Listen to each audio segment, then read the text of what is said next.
सध्या हुपरी गावात नगर परिषदेच्या प्रशासनाकडून हुपरी गावची पूर्ण सूत्रे चालवली जात आहेत, पण पारदर्शकतेचा अभाव यामध्ये ठळक दिसत आहे।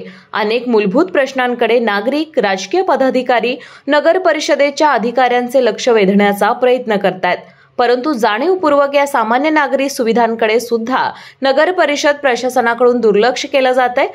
बाळ, फ्रीजमधून श्रीखंड काढ ना। आम्ही पूर्वी घरीच बनवायचो श्रीखंड, त्याची चवच वेगळी होती। आता काय सगळं रेडीमेड।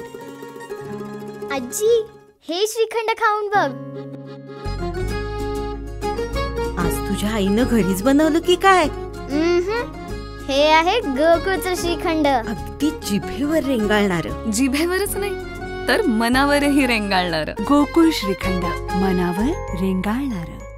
हुपरी गावामध्ये सध्या कचरा संकलनासाठी अनेक राजकीय पदाधिकाऱ्यांकडून आणि नागरिकांकडून नगर परिषदेत वारंवार तक्रार आणि निवेदनं देण्यात आली होती, परंतु ठोस भूमिका न घेता या विषयास देखील नगर परिषदेकडून बगल देण्यात आल्याचा प्रकार घडतोय। त्याचप्रमाणे नाले, गटारी, सफाई या समस्यांकडे सुद्धा प्रशासनाकडून झोपी गेल्याचं सोंग काढण्यात येतंय। सामान्य नागरिकांनी आपल्या अडचणी, समस्या सांगायच्या तरी कोणाकडे आणि किती वेळा, असा जळजळीत प्रश्न मुख्याधिकाऱ्यांसमोर उपस्थित करण्यात आला। हुपरी गावात भटक्या कुत्र्यांचा बंदोबस्त करावा ही मागणी गेल्या अनेक महिन्यांपासून प्रलंबित आहे। अशा अनेक तक्रारी रोजच्या रोज नगर परिषद प्रशासनास मिळत आहेत, परंतु महिन्याभरानंतर सुद्धा नगर परिषदेकडून या विषयावर कोणतीही उपाययोजना करण्यात आली नाही।